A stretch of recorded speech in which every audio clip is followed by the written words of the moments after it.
তড়িৎচুম্বকীয় বর্ণালী বা electromagnetic spectrum.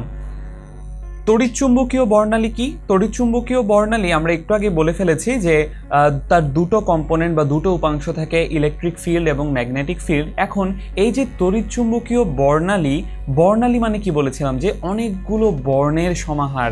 তো এই যে তড়িৎচুম্বকীয় বর্ণালী, এর মধ্যে যে অনেকগুলো বর্ণ আছে এবং তাদেরকে আমরা আসলে কিভাবে চিনতে পারি তাদের শক্তির সাহায্যে। তাদের মধ্যে মূল যে পার্থক্য সেটা হচ্ছে তাদের শক্তির পার্থক্য।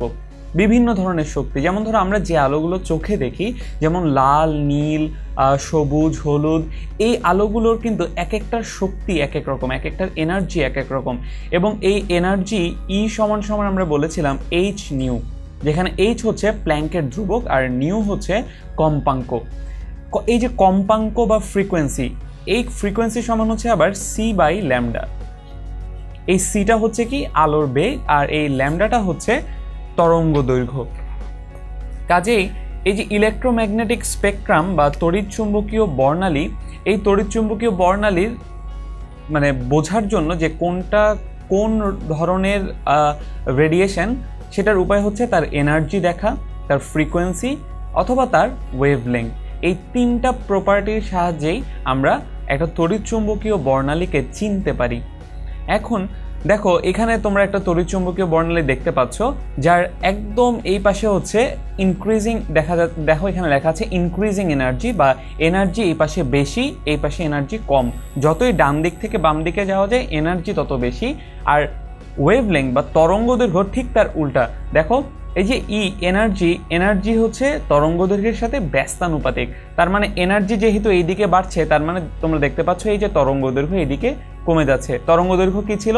দুটো শীর্ষের মধ্যবর্তী যে দূরত্ব।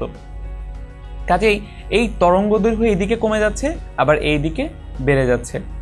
তার মানে এইদিকে তরঙ্গ দৈর্ঘ্য বেড়ে যাওয়া মানে এনার্জি কমে যাওয়া, আবার তরঙ্গ দৈর্ঘ্য কমে যাওয়া মানে এনার্জি বেড়ে যাওয়া। তাহলে এখন দেখো সবচেয়ে বেশি এনার্জির কোনটা?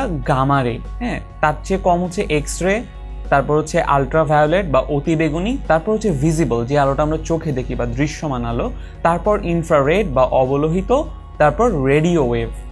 আচ্ছা, এখন এই যে ভিজিবল লাইট, এই ভিজিবল লাইটকে আবার হচ্ছে আমরা জানি যে 7টা কম্পোনেন্ট, হ্যাঁ, বেনি, আসহ, কলা, হ্যাঁ, তাহলে হচ্ছে বেগুনি, নীল, আসমানি, সবুজ, হলুদ, হ্যাঁ, কমলা, লাল, এরকম এই যে 7টা কম্পোনেন্টে ভাগ করা হয়েছে, এটা কিসের ভিত্তিতে? তাদের তরঙ্গ দৈর্ঘ্যের ভিত্তিতে। এবং সবচেয়ে বেশি তরঙ্গ দৈর্ঘ্য কার? সেটা হচ্ছে লাল আলো। লাল আলোর তরঙ্গ দৈর্ঘ্য সবচেয়ে বেশি। আর হচ্ছে নীল আলোর তরঙ্গ দৈর্ঘ্য হচ্ছে সবচেয়ে কম। লাল আলোর তরঙ্গ দৈর্ঘ্য বেশি হওয়া মানে কি? তার শক্তি কম। আর নীল আলোর তরঙ্গ দৈর্ঘ্য কম মানে তার শক্তি বেশি। আচ্ছা, তাহলে এই হচ্ছে ইলেকট্রোম্যাগনেটিক স্পেকট্রাম। এখন ইলেকট্রোম্যাগনেটিক স্পেকট্রামে আমরা দেখেছি যে রেডিয়েশনগুলোকে আলাদা করা যায় কিভাবে? এনার্জি, ফ্রিকোয়েন্সি বা তরঙ্গ দৈর্ঘ্যের সাহায্যে। আরেকটা নতুন টার্ম তোমাদের এখানে বলে রাখি, সেটা হচ্ছে তরঙ্গ সংখ্যা বা নিউবার। নিউবারটা হচ্ছে তরঙ্গ সংখ্যা। এটা আবার কি? এটা খুবই সহজ। তরঙ্গ সংখ্যা নিউবার সমান হচ্ছে 1/λ। তার মানে হচ্ছে তরঙ্গ দৈর্ঘ্যকে আমরা যদি ব্যস্তানুপাতিক করি, তরঙ্গ দৈর্ঘ্যকে 1 দিয়ে ভাগ করে দেই, যেটা পাবো সেটা হচ্ছে তরঙ্গ সংখ্যা। ধরা যাক তরঙ্গ দৈর্ঘ্য আছে সেন্টিমিটারে, তাহলে তরঙ্গ সংখ্যার ইউনিট হবে সেন্টিমিটার ইনভার্স।